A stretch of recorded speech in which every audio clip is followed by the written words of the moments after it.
Under the radiant sky of Rajagriha, Buddha gathered his disciples in a grove adorned with serene tranquility.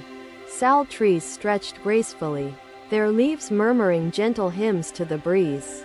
The stream murmured softly, harmonizing with birdsongs echoing from the surrounding trees.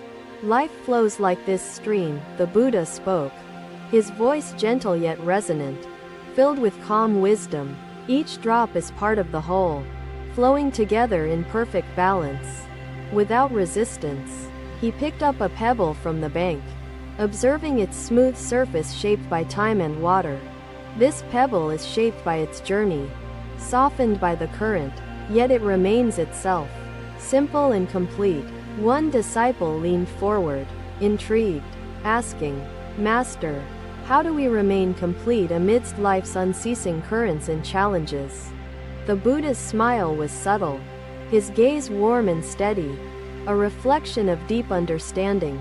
Ananda nodded, yet curiosity lingered in his heart, propelling his mind towards further inquiry. Buddha's hand rose gently, guiding their thoughts. Observe not with judgment, but with the openness of a lake reflecting the sky. Look at the stream, which moves forward without hesitation, embracing each pebble and leaf along its path. He placed the pebble back into the water, watching as it disappeared into the current's embrace. Let go of the illusion of control and trust the flow, the Buddha said. A disciple holding a pebble in his hand asked quietly, "What if the stream grows stormy, threatening everything in its path?" The Buddha paused briefly, his expression a perfect balance of wisdom and compassion. Before speaking, Buddha guided them further, inviting his disciples to meditate on their own inner stillness. They learned to listen to the silent gaps between breaths and thoughts. The stream adapts, the Buddha continued, always moving forward, yet never losing itself in its journey. A golden leaf floated down, landing gently on the water before continuing its serene journey downstream. Each leaf finds its place within the current, free from attachment or resistance, said the Buddha, his voice like the breeze. One disciple reached into the stream, feeling the cool water envelop their fingers. Sensing its endless movement, "Master," the disciple whispered, "is the joy we seek already within the simple moments of life?" Like this stream? The Buddha nodded, his expression filled with quiet approval and deep understanding. The stream flows freely, as we must, finding beauty in simplicity and peace within impermanence, he replied. A flock of birds took flight above, their wings catching the sunlight, a graceful dance of freedom and purpose. The disciples watched silently, moved by the harmony of nature and their master's profound teachings. Like the birds above and the stream below, joy arises when we live fully in each passing moment, the Buddha said. A disciple who had remained silent finally spoke, their voice hesitant yet resolute. Observing the disciples, Buddha smiled, knowing his teachings were growing into the fabric of their existence. Through silence, we can reflect another's truth without distortion. Buddha spoke as the sun poured light onto the grove. He gestured to the rocks scattered along the bank, weathered yet beautiful, shaped by time and adversity. Life shapes us as the stream shapes these rocks, creating beauty in imperfections and strength in resilience, the Buddha said. His disciples bowed their heads, their hearts filled with reverence and gratitude, learning not only through words but presence. A small bird landed by the stream, drinking from its clear waters, embodying simplicity and harmony in its tiny form. When conflicts arose, they approached Buddha, seeking wisdom to navigate discord. Buddha demonstrated, inviting two disciples to stand before him, asking them to simply gaze into each other's eyes. The disciples breathed deeply, feeling the stream's cool breeze and their master's teachings seep into their very souls. Let your life be like the stream, the Buddha concluded, moving with grace, finding joy in the simple act of being. Silence creates space for empathy, planting seeds of mutual respect and understanding. Buddha guided each of them to recognize their shared essence, beyond individual egos. His words, simple yet profound, flowed within them, as naturally as the stream they had gathered around. Together, they sat until darkness fell, feeling the stream's song harmonize with their master's teachings.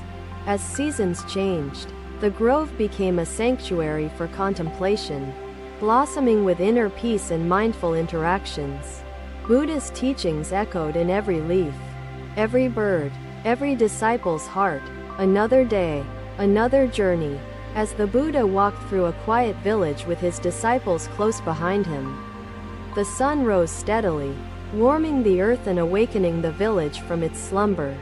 Villagers carried out their daily routines, their lives simple and unassuming, yet filled with subtle beauty. The Buddha carried only his begging bowl, a plain object, yet essential in its humble significance. His disciples observed this practice, learning through his actions as well as his spoken teachings. As the group passed through narrow lanes, some villagers approached, placing food in the bowl with quiet reverence. Each offering varied, some abundant, others modest, but the Buddha accepted all with equal gratitude. A disciple noticed this, curiosity stirring within, and asked hesitantly, "Master, why do you rely on the kindness of others for sustenance?" The Buddha paused briefly, his gaze steady, filled with calm and purpose before responding. "This bowl is not only a vessel for food but a reminder of impermanence and interdependence," he said. He held the bowl up for his disciples to see, its simplicity illuminated by the morning light. The needy gathered around Buddha, drawn by his radiance and the tranquility his presence carried. Among them was a grieving mother, clutching her child, tears streaming down her face. An empty bowl still holds purpose, for it reflects the truth of impermanence and the grace of letting go, he replied. The disciples watched as the Buddha carefully placed the offerings in the bowl, treating each as sacred. A child ran forward, holding a small fruit, placing it gently in the bowl with innocent joy. The Buddha smiled warmly, his gaze filled with appreciation for the child's unspoken wisdom. Sariputta, wise yet inquisitive, asked, "Master, how can one nurture compassion within themselves?" Buddha turned to Sariputta, his words measured. "By embracing another's pain as your own, you unlock the power to communicate beyond mere words." The grieving mother's tears began to ebb, replaced by a glimmer of hope as Buddha spoke further. "Give freely, as the stream nourishes the earth, expecting nothing in return yet sustaining life with its gentle flow." The disciples nodded, their understanding deepened by the simplicity and depth of his teachings. They continued walking, the bowl becoming a symbol of interconnectedness and the beauty of humble simplicity. As the village faded behind them, a disciple approached the Buddha, his voice hesitant yet firm. "Master, why do you accept offerings from villagers who have little themselves?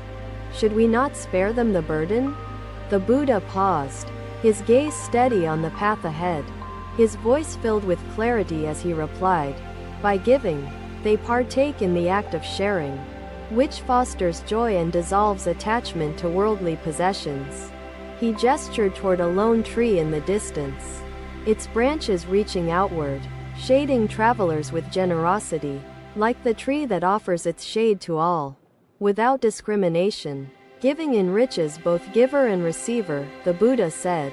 A disciple who had remained silent finally spoke, his voice imbued with curiosity and reflection. "Master, does the bowl represent our hearts, ready to receive but also in need of being emptied?" The Buddha smiled gently, his gaze filled with quiet approval, addressing the disciple's profound observation. In the traveler's heart, gratitude blossomed and fueled his desire to help others as he was once helped, Buddha explained. His disciples recognized that compassion is contagious, spreading like ripples across the surface of a serene lake. The disciples watched silently, sensing the depth of meaning within the seemingly ordinary object. Joy does not come from holding on, but from letting go and opening ourselves to the present moment, the Buddha said. A passing breeze carried the scent of blossoms, filling the air with quiet beauty and natural harmony. The disciples breathed deeply, feeling the bowl's lesson resonate with the simplicity of life around them. In humility, we find strength.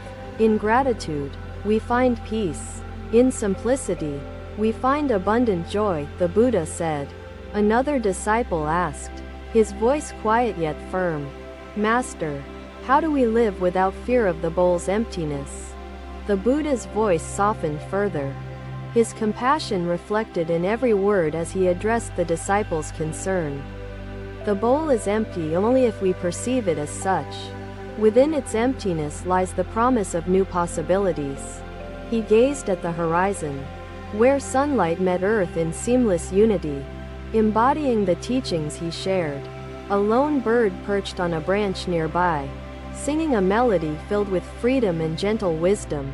The Buddha pointed to the bird, his voice resonating with clarity. Even with nothing, the bird sings, filling the world with its joy and presence. The disciples nodded, feeling the bird's song harmonize with their master's timeless words. Villagers noticed their presence brought comfort, even in silence. As compassion radiated from their every interaction, Buddha encouraged his disciples to reflect on their journeys and the transformations they experienced through compassion. His words, simple yet infinite, lingered in the air like the fragrance of blossoms in the passing breeze. The disciples walked alongside their master, learning not only through words but through presence and humble example. And as their journey continued, the bowl became more than a vessel. It became a reflection of life itself. Another day, another path through the forest. As the Buddha led his disciples deeper into the quiet wilderness, the morning air was cool, carrying the scent of earth and wildflowers. Softening each step they took, they arrived at a clearing, where sunlight spilled through the canopy, illuminating a single flower amidst rocks. The flower, delicate yet vibrant, stood defiantly where nothing else seemed to thrive, its petals glistening with morning dew. The disciples gathered around the Buddha, their curiosity piqued by his silent gaze fixed on the solitary bloom. Why does this flower grow here? The Buddha asked, his voice calm yet profound, as though inviting them into a mystery. One disciple replied eagerly, to bring beauty to the world. Master, despite the harsh conditions surrounding it. The Buddha nodded gently, his expression reflective and thoughtful. Before speaking again, yes, and yet it blooms without seeking recognition or questioning its purpose, he said, his gaze unwavering. Another disciple asked hesitantly, Master, how can something so fragile survive amidst such rocky, inhospitable surroundings? The Buddha knelt closer to the flower, his voice filled with both tenderness and insight. It survives because it accepts its conditions, drawing strength not from resistance but from harmony with its environment. He gestured toward the rocks scattered around the flower, their edges weathered by time and nature's forces. These rocks shape the flower's growth, offering both challenge and support. The Buddha continued with quiet clarity. He knelt down, scooping a handful of soil, letting it fall gently between his fingers. Does the soil choose sides? He asked. The disciples sat in thoughtful silence, their eyes fixed on the flower that now seemed to hold infinite meaning. One disciple, contemplative, asked, Master, how do we bloom amidst life's adversities without losing hope or purpose? The Buddha's gaze softened further, his words carrying the depth of compassion and understanding. By nurturing the roots of inner strength, which draw sustenance from acceptance, patience, and unwavering presence, he replied. He reached out gently, touching the ground near the flower, feeling the life pulsing through the earth. One disciple, eager to understand, asked, Master, How can harmony exist when conflict arises from deeply personal stakes? Buddha turned to him, his gaze compassionate. Harmony does not erase differences. It weaves them into a greater understanding through respect and empathy. He invited the farmers to sit before him, instructing them to share their perspectives without interruption or hostility. Yes, and also to oneself. For in growing fully, we create ripples of joy that touch all who witness us. A bird flew overhead, its shadow briefly passing over the flower and the assembled disciples. A fleeting yet graceful presence. Like the flower and the bird above, life is fleeting, yet its beauty endures in each present moment, he said. A disciple who had remained silent finally spoke, their voice imbued with reflection and quiet determination. Master, what if we feel broken? As though the rocks around us crush rather than support our growth? The Buddha turned to the disciple, his gaze filled with compassion, his words measured yet deeply comforting. Even brokenness is part of the journey. The rocks that challenge us also reveal our strength and resilience, he said.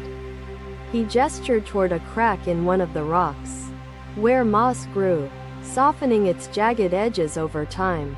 Life finds a way through even the smallest cracks, turning hardship into beauty and despair into growth, the Buddha explained.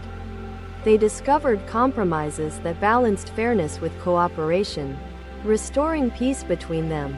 The disciples watched in awe as the once divided farmers left the gathering as allies rather than adversaries. A butterfly alighted on the flower, its wings shimmering with colors that mirrored the surrounding sunlight. The disciples watched in awe, sensing the unity of nature and the teachings unfolding before them. He encouraged his disciples to carry the lesson into their lives, to become bridges where divisions threaten to grow. Buddha often said, harmony is a practice, not a destination. Yes, he said, for in each moment of change, we discover new facets of ourselves. Just as the flower reveals its bloom, the clearing remains still, yet alive with the profound harmony of nature and the Buddha's serene presence. As the sun dipped below the horizon, villagers approached Buddha, thanking him for restoring peace within their community. He reminded them, the seeds of harmony lie within each of you. Nurture them, and they will flourish. The disciples continued to practice his teachings, weaving respect and empathy into their interactions with others. Together, they walked onward, their paths intertwined with the beauty of blooming amidst life's simplest and most profound moments. Thank you for watching. Buddha's teachings are always with you. Subscribe to our channel and we will see you in the next video.